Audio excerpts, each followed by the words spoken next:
right up until you go back to what was the name of that place down by Saul's that you were talking about with his driver? Oh, no way, Jose. Yeah, no way, Jose. And they Mate, got a food truck too, right? it is a food truck. Like, I don't hardly pass a Okay, Mexican because I food truck. passed it one day. It's fantastic. Hey, and I had a customer that called me. It was a new customer. I'd never heard from him before. He called and he goes, "Your competitor in town's out of this cereal rye. Can you get me some?" And I'm like, "Well, sure." And then I go, "Well, how much you need?" He goes, "Oh, 10 bags." I'm like, it's like, you know what? This isn't something. This is a new customer. Maybe I'll gain some business out of this deal. Let me make a phone call and I said, "I can probably get that for you," because he was needing it in a hurry. I think we had rain moving in. But anyway, mom and I went over together and we picked up that 10 bags and brought back and got the man set up and he went and got it planted before it rained. But um golly, we'll make some drives for no margin just to try to make sure people I understand. I understand. I got a guy called me this morning. I'm gonna do whatever it takes. He said, I'm gonna give a guy a bag of forage sorghum because I want him. He's always a cheap, cheap, cheap kind of guy. And I was like, look, I was like, if you're gonna do that, you let me know before you do. I'm gonna try to find some way to help you, you know. But That's a tough one, and let me introduce you first, and I wanna circle right back into that because that is a great conversation to have, and I was getting further down my list than I was going, but, um, we've got Craig Cohron on with us. Craig, thank you for making the time. He is the regional manager for Byron Seeds, LLC. What region do we call this, Craig? I would be considered the southeast, but it's Byron Seeds the southeast eastern. Let me say that more plainly. Byron Seeds geographical area, where I'm in the southeast territory of their geographic area. Okay, and you've been with them for, like, 10 years or something now, right? Longer? Right at it, about 10 years as the territory manager. I was a dealer before that, and worked into being a dealer as a customer prior to that. I think I became a customer in about 2007, 2006, 2007 was when I first purchased some seed from Byron Seeds and got acquainted with some of the folks that's still there and became good friends. And we've grown closer over the years. You had already transitioned, the milking cows had already left in '07, right? Oh, no, and we just had a small dairy. We quit in 2010.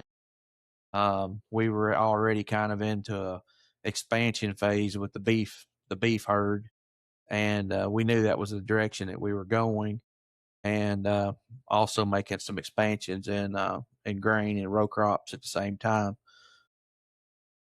Labor challenges were we were being faced with that, and um, just it was just kind of time for us to get out of the dairy business and kind of change our focus in other directions. Yeah, and I mean, I think that's been a not been a bad decision considering. Um, okay, very cool, and then so from there, you went into being a dealer, and then you've been doing this, Well, so it was tell kind me of about the Byron's. Oh, go ahead.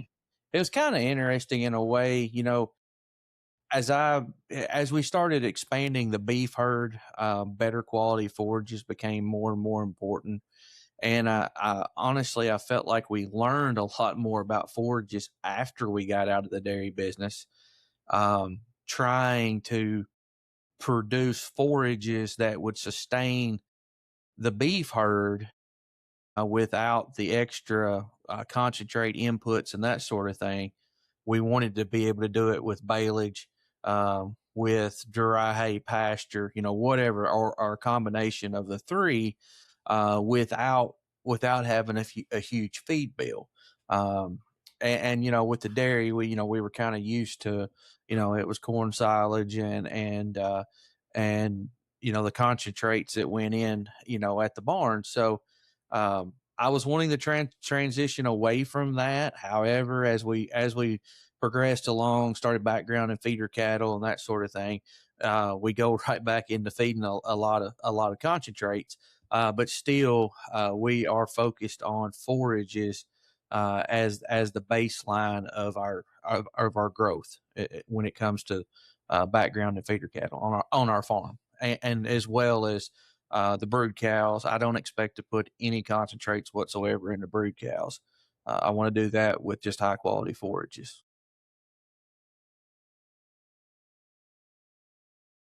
Yeah, 100%. And that young lady you guys had up there at the Wisconsin meeting, she just expounded on that uh pretty well when we were just up there listening to her talking about feeding beef cows. So it really gets into feeding an entirely different animal than you're talking about with a dairy cow. It's been intriguing to really learn. And that's one thing I appreciate with Byron's is they really want to put that education part out there to allow their dealers to understand how they're servicing their customers and what customers they are servicing. So that's a help. So a little bit of a shout out before I even get around to Well, asking about tell me about Byron's. Let's talk about it. I was going to say, in short, when talking about that conference that you were at, when it comes to the beef herd, we're talking about making sure we can pack enough energy into the diet, and we want to do as much of that, get as much of that energy out of digestible fiber and the forage component as we possibly can, and then having, as I say, an adequate amount of protein, but have if I'm going to have a surplus somewhere on a mature cow, I want it to be in energy. So that's what we're looking for are those high energy diets packed with high sugar containing forages.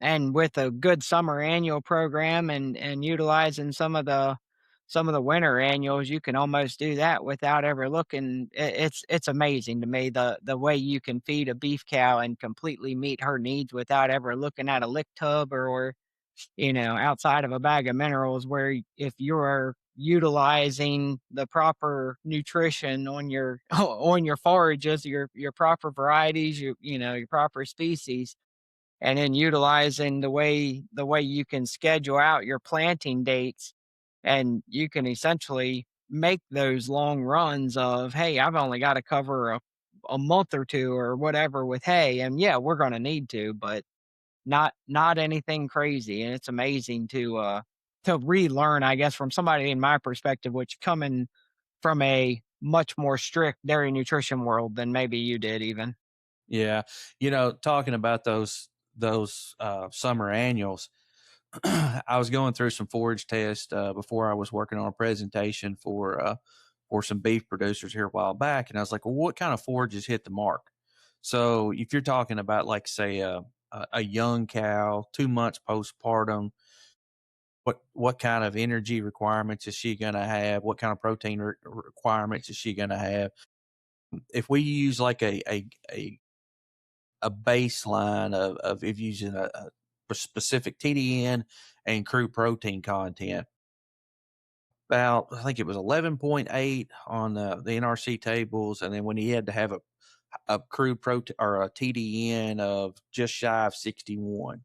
So I was going through forage samples and looking to see what forages do I have that we harvested on our farm that hit the mark, so that if we fed this forage, we hit her crude protein requirement as far as pounds per day, and her energy requirement just with that one feed stuff. And the only place I could find it was in summer annuals.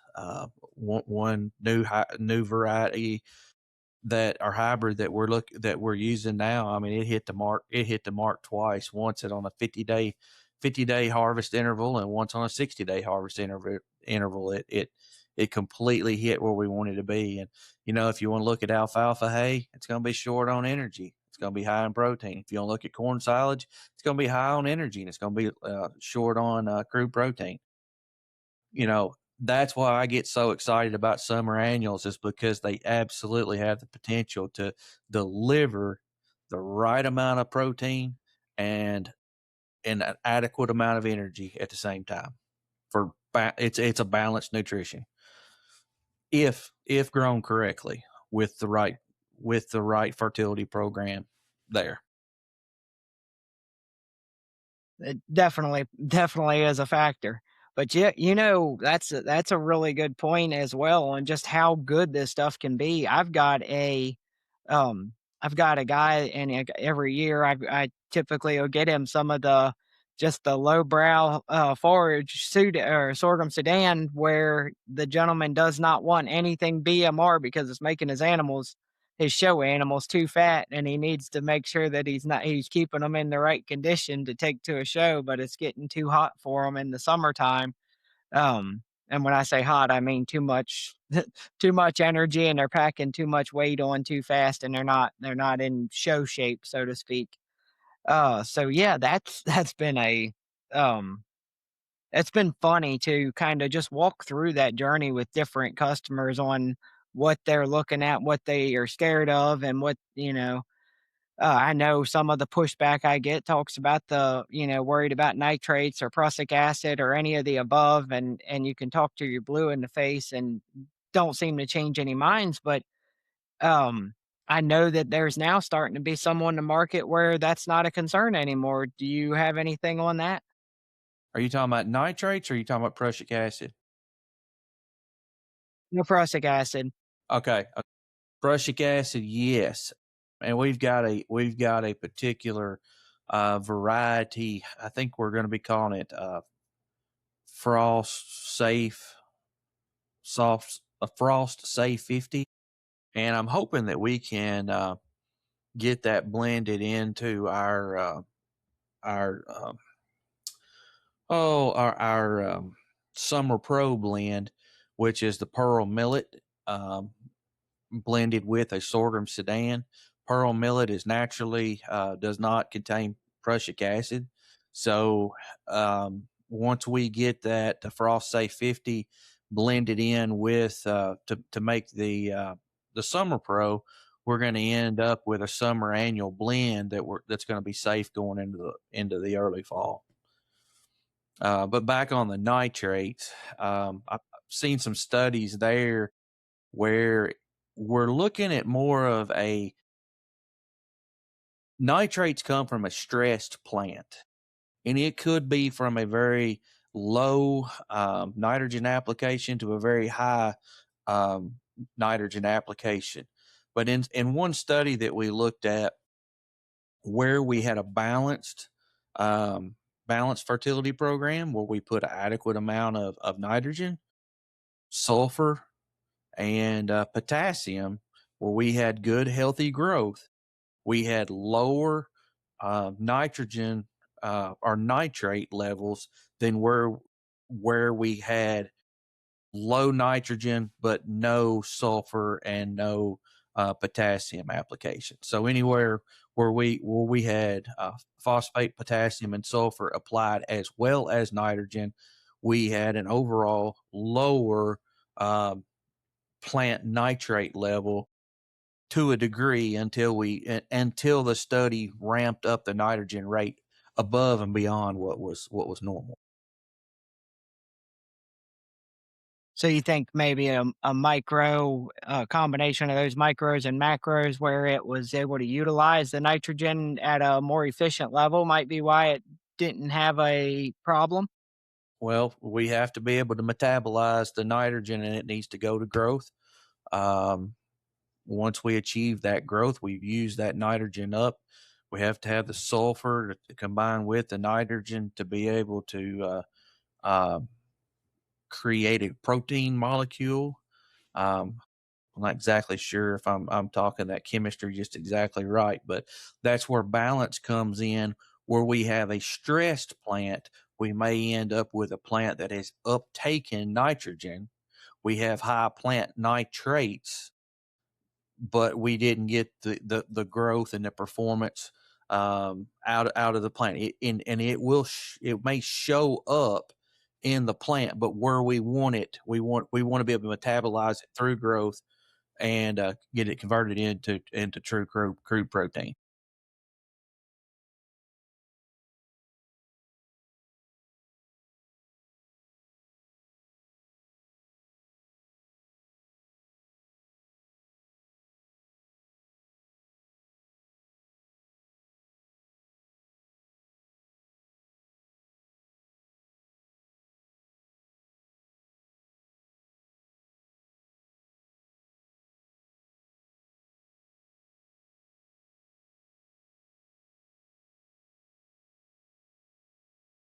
There's a reason causing that plant stress, at least the way I understand it.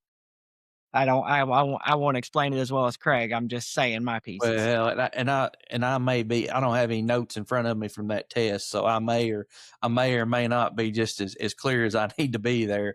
But at the end of the day, let's just say balance, and with good balance, we're seeing a safer, healthier forage plant. And I have seen And high sulfa nitrates. does so much for Yeah, I have seen high nitrates in sorghum sedan. I have tested and I found them. Took on a little bit of rain. Seen them go back down. It is just kind of a normal thing with uptake when it comes to corn. There's with the nitrogen applications that we're doing with corn out in the field. There's probably times in which we've got high nitrates growing in field corn, but we're not grazing it and it's not ready to harvest. So there's that possibility too. And then there's been cases where there's been high nitrates in cereal grains and wheat, where you had stress plant and tie up and that sort of thing. So it's not just a sorghum sedan problem. Yeah, and that's a real concern. You mentioned corn. I don't know if I talked to you much through the course of that, but we were very close to testing ours. And then the more digging I did, the more I was able to find that, hey, if we don't feed it for 45 to 60 days, that should alleviate a lot of that stress after post harvest on that corn. But our corn crop this year only got 7/10 of an inch of rain, and we baled half of that crop. And then we ended up chopping the rest, and it was only like a 4 foot tall corn. It just, timing is everything, right? And it didn't get the water, and we were concerned on the nitrates because we fertilized it like we normally would, but when you don't have the rain to metabolize it or, to make everything work, there you kind of sit. So we were very concerned for a little while, and it was a lot of discussion about, okay, do we need to test this before we even do anything? And I was like, okay, if you put this away, wrap it up or seal it up and put plenty of shoot, I just went blank. Bale What's the wrap. topical? Oh, uh, No, enough. no, no, the chemicals or inoculant. Yeah, the inoculant to help it. Like we coated it just to make sure it had enough acids there to do what it was supposed to do. Um, but yeah, you're exactly right. It gets into a lot more than only sorghum sedan, but that's what gets the reputation. And somebody told me one time, said, you do realize that your cows have a better chance of getting hit by lightning under a tree than they do of eating poison or toxic sorghum sedan." And Yeah, I said, well, I'm not the one that needs convincing, but and Johnson grass has the potential for prussic acid just like sorghum sedan does, and nobody has any. There's no concern whatsoever. Just turn the cows out on the Johnson grass, and it's just fine.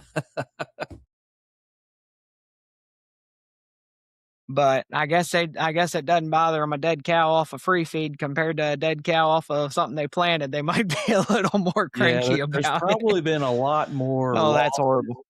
There's probably been a lot more losses in livestock by being afraid to feed something than they actually have from high nitrates or prussic acid, either one, but it pays to test. If there is a concern, I would definitely recommend testing and have the peace of mind. That is, yeah, that's it. That's a really good call out, and that's something that needs to be done more anyway. Does Kentucky have a good program, or do you guys send everything to Rock River? Personally, I have used Rock River. There's been some change up with the state lab. We had a lab in Frankfurt, and I believe maybe it moved to Glasgow. And then I got a notification the other day that there's now a forage lab in Lexington, which is I think part of KDA. So I'm not, and a lot of this has happened in the last few months. So, but now as far as Rock River, that's primarily what I use for my uses is Rock River Labs. I either ship it to the Ohio or the Wisconsin branch.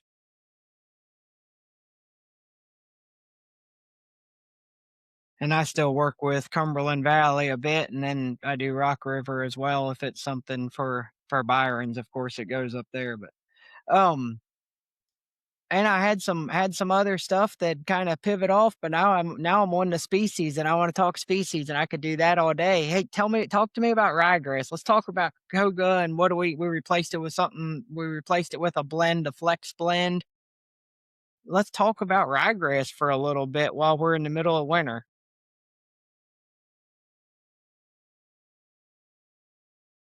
Toga was the original, what I'm going to call a delayed maturity annual ryegrass that we looked at.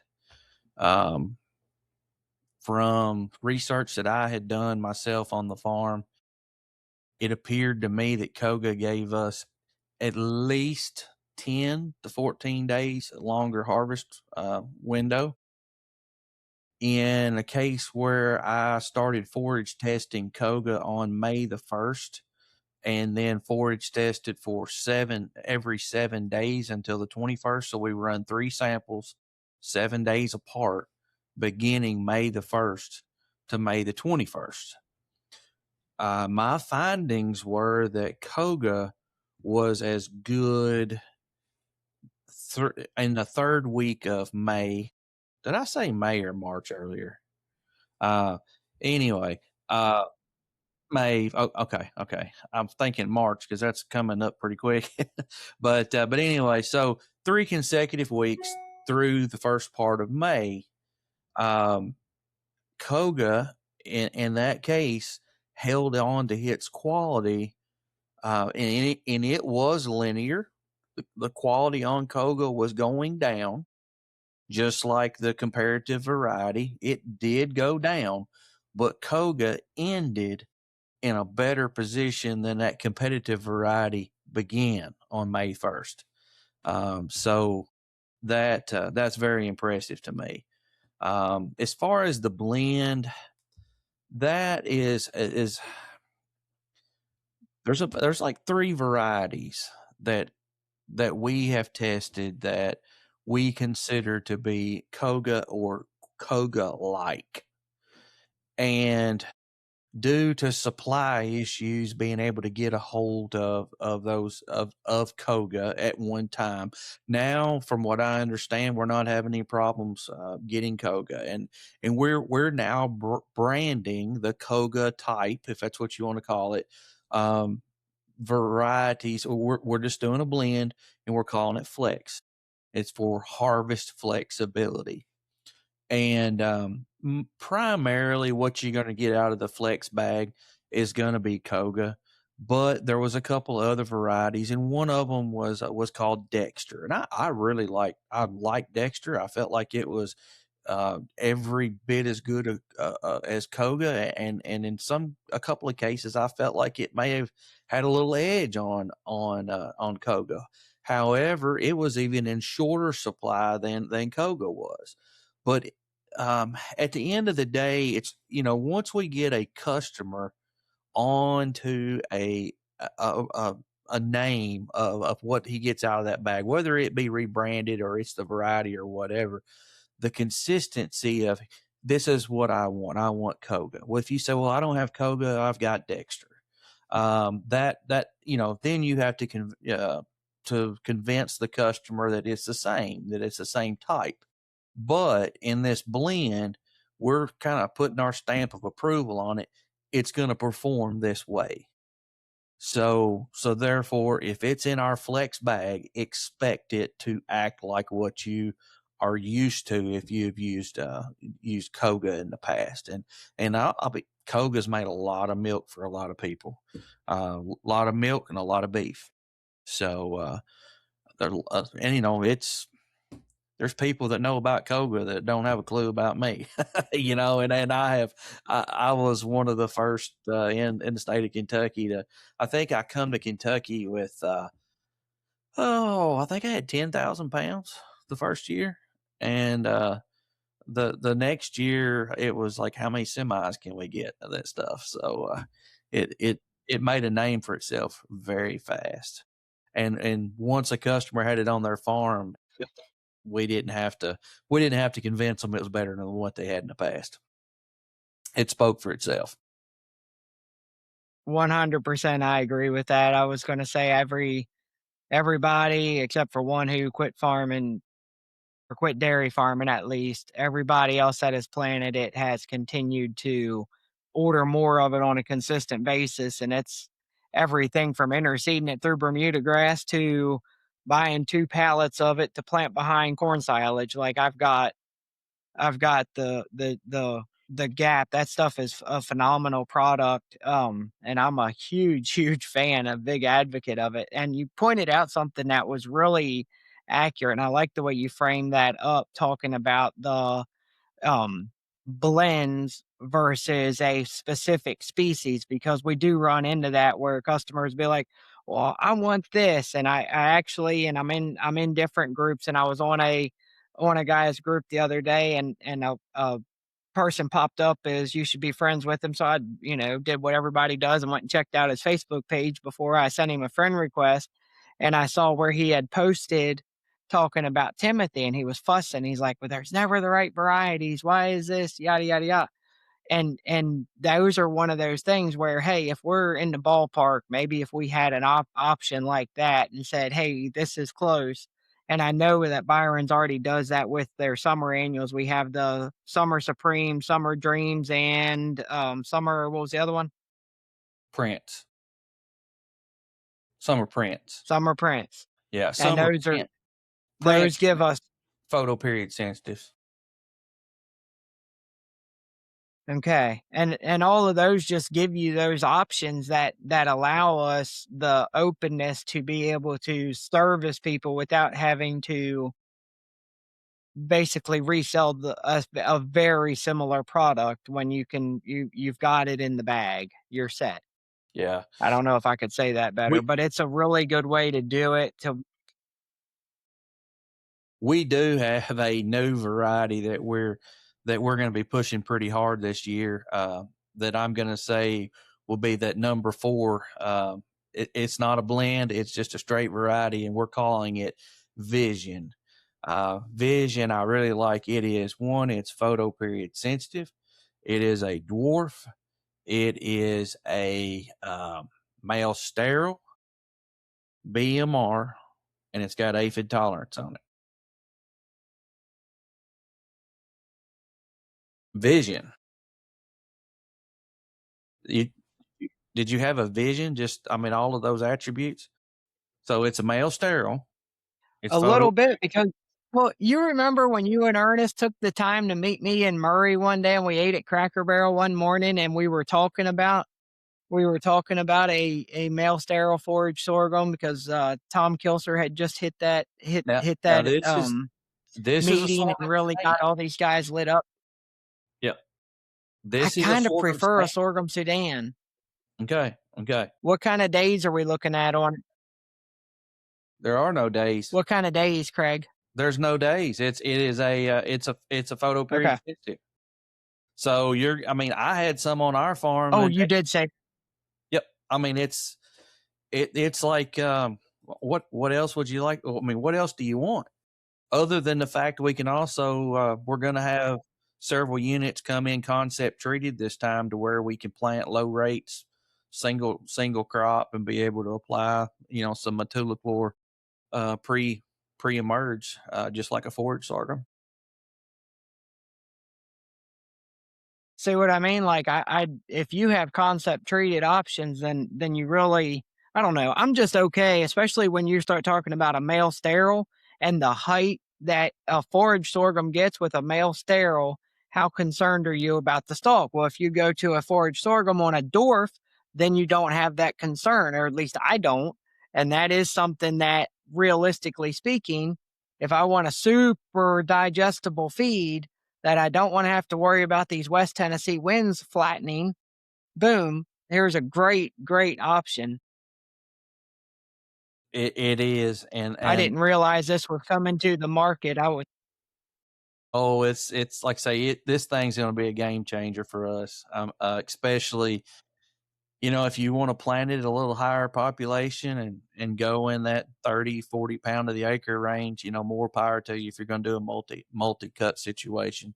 But if you're wanting to do a single cut and harvest, and you want to plant it in 15-inch rows or even drill rows, and you can get your population down into that 12 and a half to 15 pound of the acre, that this stuff's going to stand. It looks really nice.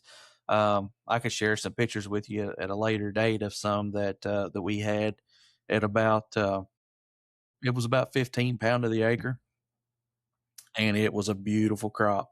This was October the 8th in Central Kentucky, and had not put a head out yet. Standing proud. Single, they direct chopped it with a they direct chopped it with a rotary chopper head.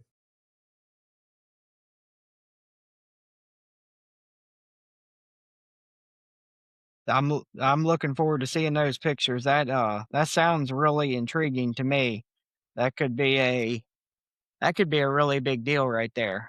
In my opinion. But again, this And that is is also going that to be a super digestible feed. that's also that hybrid that I was talking about, that I was looking at 50-day and 60 days, where I hit the target, both times, that I've got the perfect feed for my brood cows. And we can put that in a dairy ration and use it too. Yeah, you can take care of a lot of animals at a wide array of a wide array of stages. I almost wonder because, and around here, we just try to push the envelope as much as possible. So if I can get if I can push Dad a little bit on his getting his spring oats off. If I can push Dad a little bit on getting his spring oats off, and he gets his corn in time, and he likes his shorter day corn, not short day.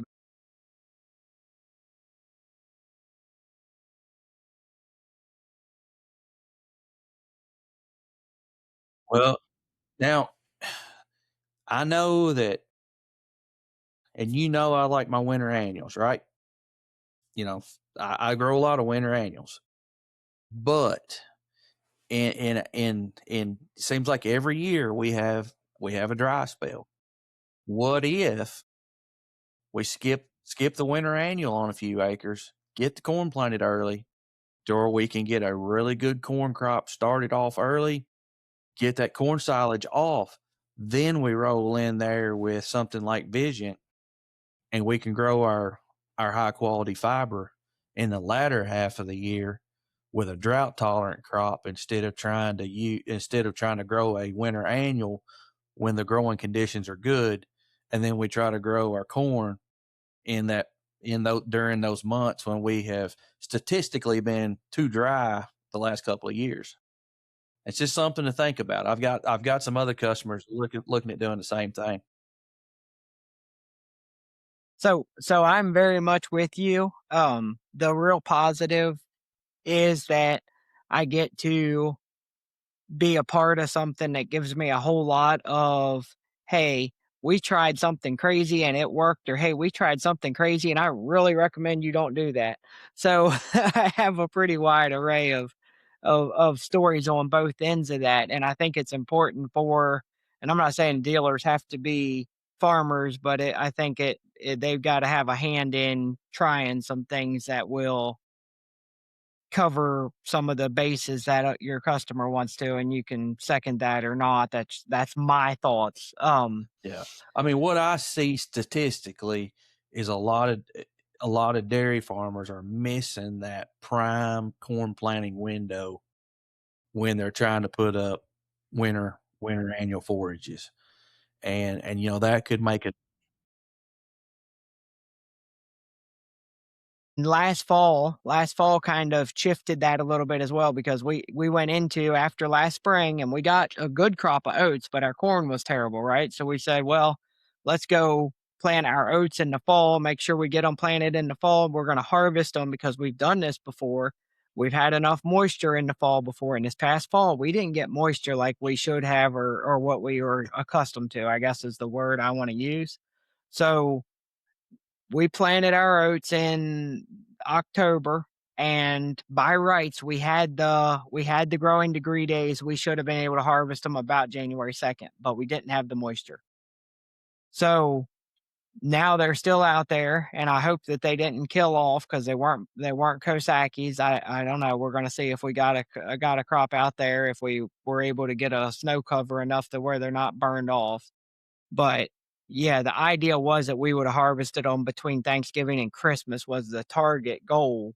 And it stayed too dry too long, and then it got kind of cool kind of early, compared to what some of these years have been for us. And then again, if it's gone, then it's going to have to go into just getting worked down and go into yeah, just have to go earlier on that summer annual, because I'm 100%. I'd say at this point the boss man is as well, where you it's hard to take a shot of 4 to 6 foot tall corn and trying to feed a herd of cows and everything else around here. Right. Right. I agree 100%. I mean, there's a time to plant corn, and when that time comes, you need to be rolling. And really, with the way last year went, what the weekend we planted those spring oats was a weekend a lot of guys put their corn out, and that was the best corn around. Yep. In my area, a lot of our ground kind of stays wetter and heavier longer, just where our immediate farm is. And we'll typically run, our best corn will typically run nearly 2 weeks behind some of our neighbors to the south. However, this past year was dry, and we ended up planting some corn and last week of April, that was some of the best corn that we had. And typically, our best corn is usually planted May the 1st to, May the 10th is where our normally our good corn is. And it, like I say, 2025 was one of those odd years where, the corn that we planted first out the gate was our highest yielding corn.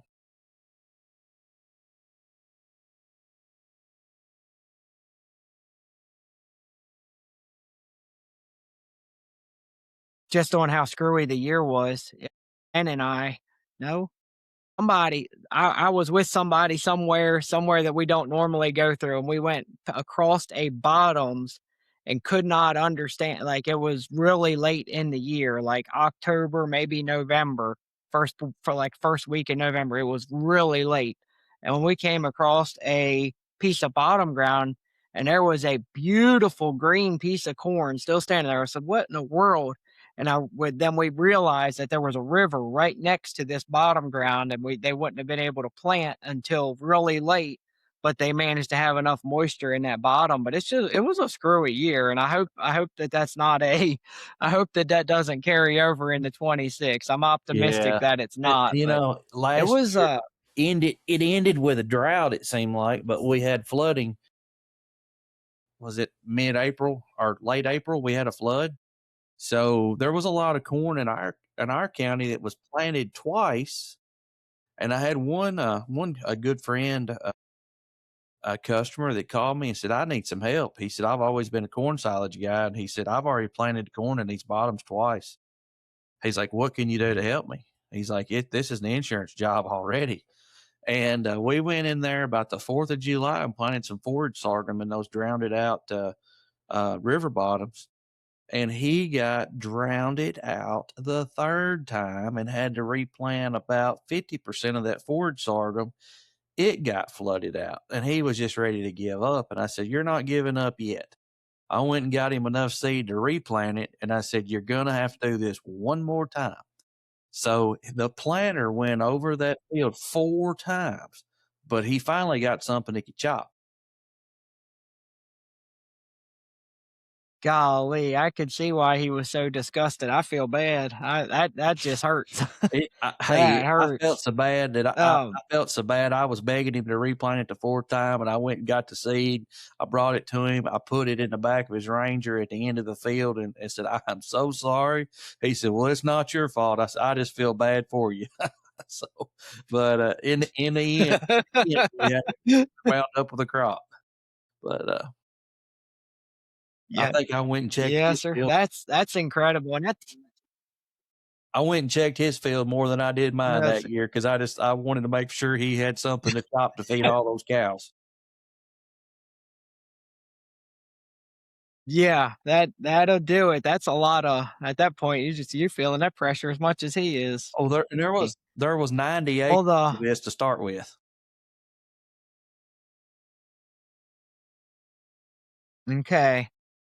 Jeez, yeah, that'd get old really quick. That'd be disgusting. I've had one corn replant, and I should knock on wood saying that because I like that um I like that number. I don't love the just because we offer a fantastic policy on it doesn't mean we want to use it, and definitely, the quality of the seed's definitely there. So I actually had a nice compliment on that the other day. Somebody said, "I don't know if you sold me souped up seed or what, but I've never had stuff come up like this." I was like, "Thank you.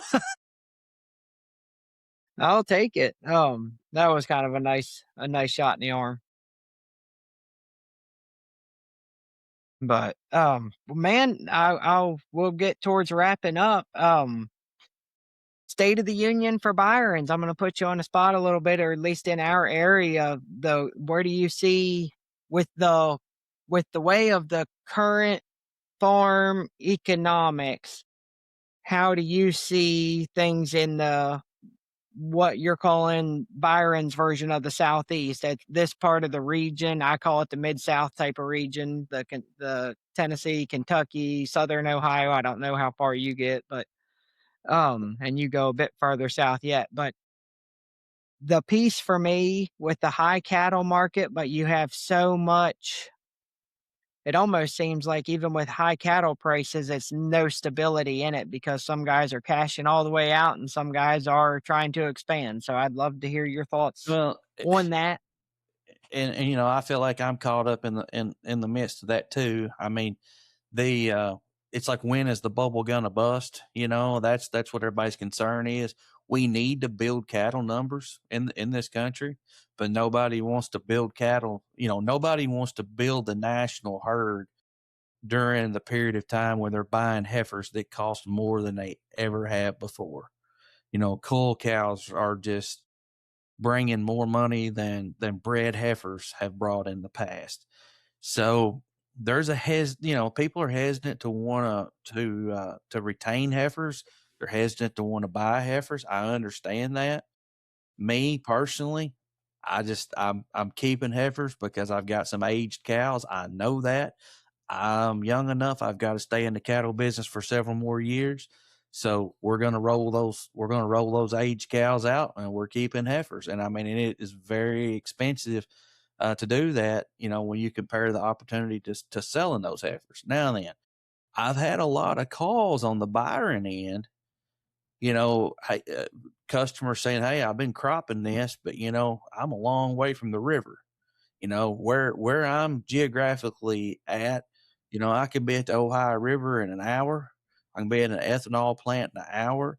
And there's a lot of grain grown to my north, to my south, to my west. But I get calls from customers that are, say, an hour east of me, and they're saying, "Hey, I've been planting, having a letting quote unquote cash cropper. I don't know if that's a derogatory term or what it is, but it seems like on the in the dairy world they kind of look down on the cash cropper. But they says I've been letting the cash cropper take care of my some acres. He's been planting beans on them, or he's been custom farming it for me. And he's like, I'm not making any money. So he's like, I'm wanting to grow forages. I'm wanting to run some stocker cattle. I'll buy in the spring, sell in the fall. I cringe because, like, I don't want anybody to lose money in that situation. Now there again, that's heading in the right direction, but it seems like for the past 15 to 20 years, we've been tearing out more fence rows in central Kentucky than we have building fences. And that's leading to a smaller cow herd. So, but I am getting calls from guys that have it on their mind to grow forages on ground that has been in crop for at least the last 10 or 15 years. So that does make me feel like that we're headed back in the right direction. But running stocker cattle on a buy and a sell basis, or running your own stocker cattle, if you've got a cow herd, that's still not building the cow herd. And eventually we're going to have to build the cow numbers back up in the US. That may not have been what you were looking for as a State of the Union, but No, no, I like it because I think you really kind of touched on several things that I have questions about. So the part that actually plays to what the grass seed business or the forage industry, which is the most important way to look at this, the way the forage industry may swing off of this, because I agree with you. I think guys are going to look at that profit and loss column after the last year or so, and they're going to say, well, this ain't it. Like this past year, there's been a whole lot of noise, but the year before that, if I'm not mistaken, wasn't all that great on cash crop prices either. Derogatory term, that was funny. But that yeah, I whole felt that like whole piece has been something that I've been saying, because I really believe that we're going to have guys making that shift back, especially, and don't get me wrong, because I understand that you're kind of, but guys between my age and your age are having those thoughts where the older ones are going, nope, I've done my time. And I actually got dad's thoughts on this. And I believe it or not, I got him on camera, Craig. And he was just like, the croppers may not want to do this because a lot of times this time of year when it was cold, and this was just last week, so it was cold when I had this conversation with him. And he goes, when it's cold, they like to not be outside, or they want to be in that heated floor shop or whatever like the where they've put their money over the last 20 years. They don't want to be out there checking cows and yeah, and but then it goes to, okay, are they is backgrounding a possibility, and all of those things that there's so many, just like every other ag industry, there's so many niches inside of a niche, and it's kind of a neat thing, but it's also like hard to nail down sometimes. So you can't just say that, oh, he's got beef cows. I mean, he's got to worry about calving. Well, no, he could be background, and we don't know. So, but yeah, I think there's a lot of opportunity for guys that are roughly between your age, my age, where they're getting to where they're taking over the farm from dad a little bit or making more of the decisions. And they're going to say, hey, you know what? There's money out there right now. I want some of that. And we need to go back to diversifying the income stream versus simply counting on a 2 crop or 3 crop system.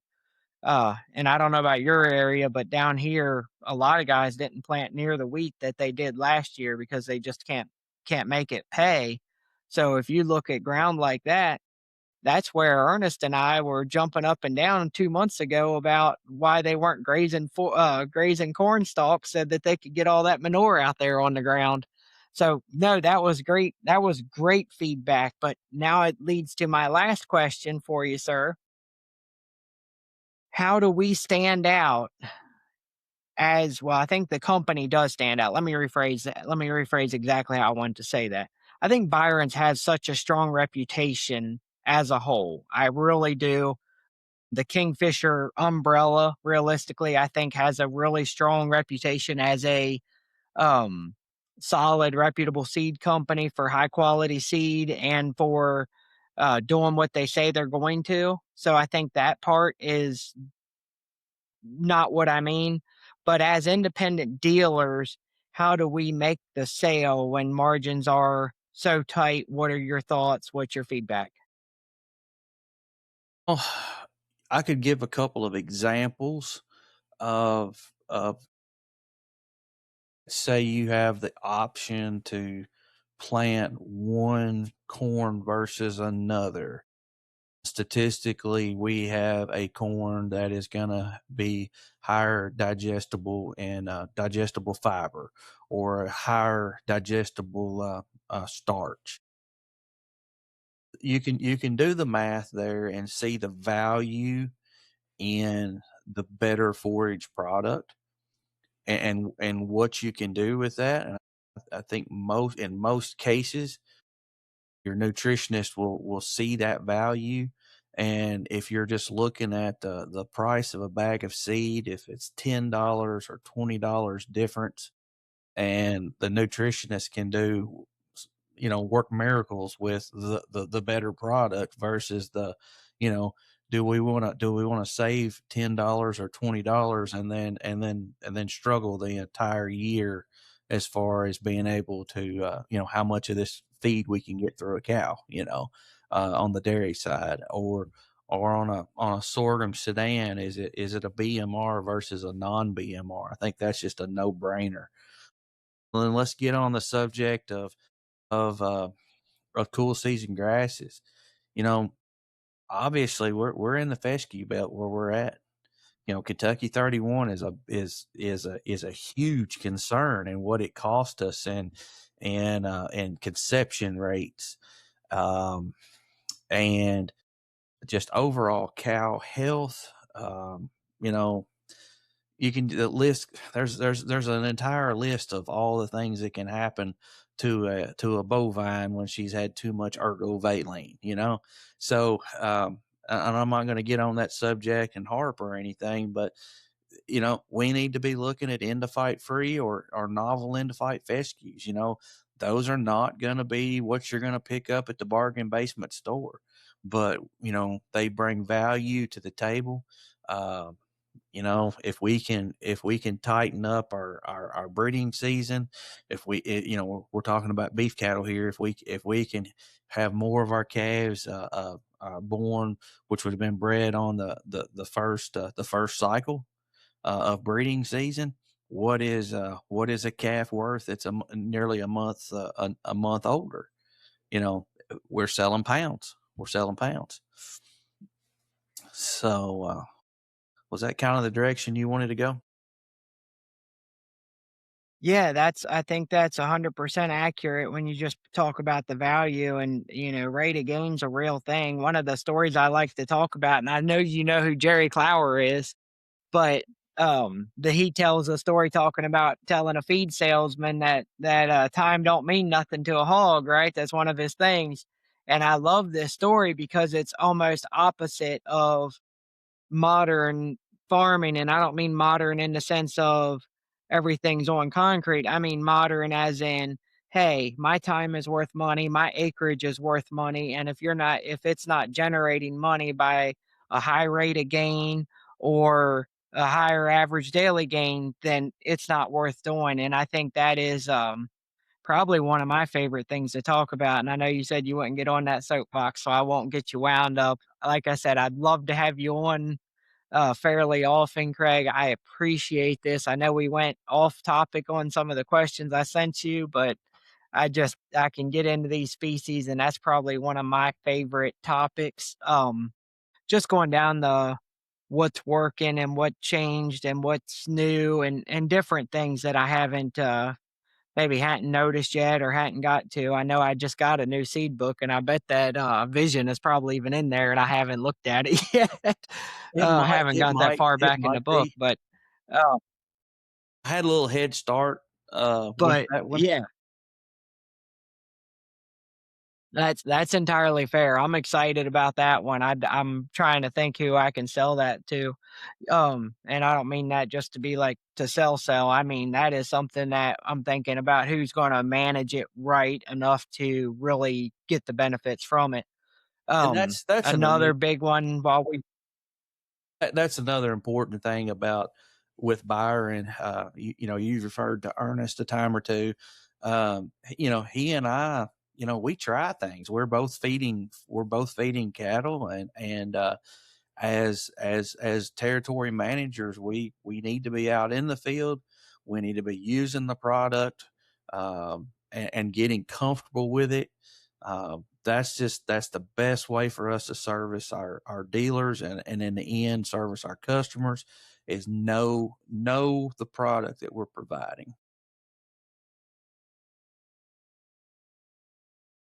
Well said. I don't think we can top that, 'cause that makes that summarizes it. That's 100% it. Like, we're out here serving from a position of we've tried it, we've done it, and if we haven't, then we know somebody that has, which is a little bit the point of Around the Fence Post, is that we're gonna be communicating with people that have tried different things in different places. And it's funny, the other dealers towards the middle of the state, for example, how much different we see the results of different species. And it's almost funny on that end too. And, having those conversations, I think, just raise that awareness and help people be aware of that, hey, maybe if it works over in Paris, it doesn't mean that it works over in Nashville.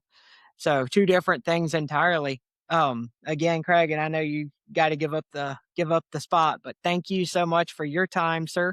And I gotta talk to you soon on that seed corn we talked about earlier anyway. But I appreciate your time, and thanks for joining us here on Around the Fence Post. You're very welcome.